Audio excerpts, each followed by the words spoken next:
رات 12 بجے دوبارہ اسلام آباد کے میرے گھر کا دروازہ توڑ کر لیڈ فورس داخل ہوئی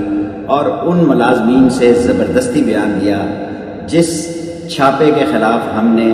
طاہر عباس سپرہ صاحب کی عدالت میں درخواست دائر کی ہے اور پولیس کو نوٹس ہوا ہے جس کی تاریخ 9 ہے، اور نہ صرف مارا گیا بلکہ ان کو مجبور کیا گیا کہ وہ پولیس کے حسب منشا بیان دیں۔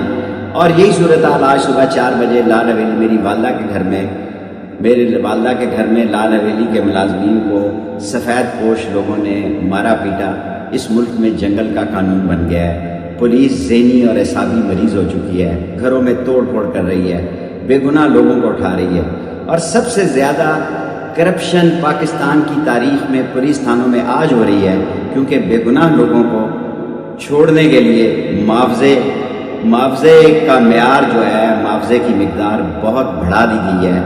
سدا بادشاہی خدا کی ہے، خدا کے ہاں دیر ہے اندھیر نہیں۔ میں قانونی چارہ جوئی کا حق رکھتا ہوں، انشاءاللہ حق کی فتح ہوگی۔ رات 12 بجے دوبارہ اسلام آباد کے میرے گھر کا دروازہ توڑ کر لیڈ فورس داخل ہوئی اور ان ملازمین سے زبردستی بیان دیا جس چھاپے کے خلاف ہم نے طاہر عباس سپرہ صاحب کی عدالت میں درخواست دائر کی ہے اور پولیس کو نوٹس ہوا ہے جس کی تاریخ 9 ہے، اور نہ صرف مارا گیا بلکہ ان کو مجبور کیا گیا کہ وہ پولیس کے حسب منشا بیان دیں۔ اور یہی صورتحال آج صبح 4 بجے لال حویلی میری والدہ کے گھر میں لال حویلی کے ملازمین کو سفید پوش لوگوں نے مارا پیٹا۔ اس ملک میں جنگل کا قانون بن گیا ہے، پولیس ذہنی اور اعصابی مریض ہو چکی ہے، گھروں میں توڑ پھوڑ کر رہی ہے، بے گناہ لوگوں کو اٹھا رہی ہے، اور سب سے زیادہ کرپشن پاکستان کی تاریخ میں پولیس تھانوں میں آج ہو رہی ہے، کیونکہ بے گناہ لوگوں کو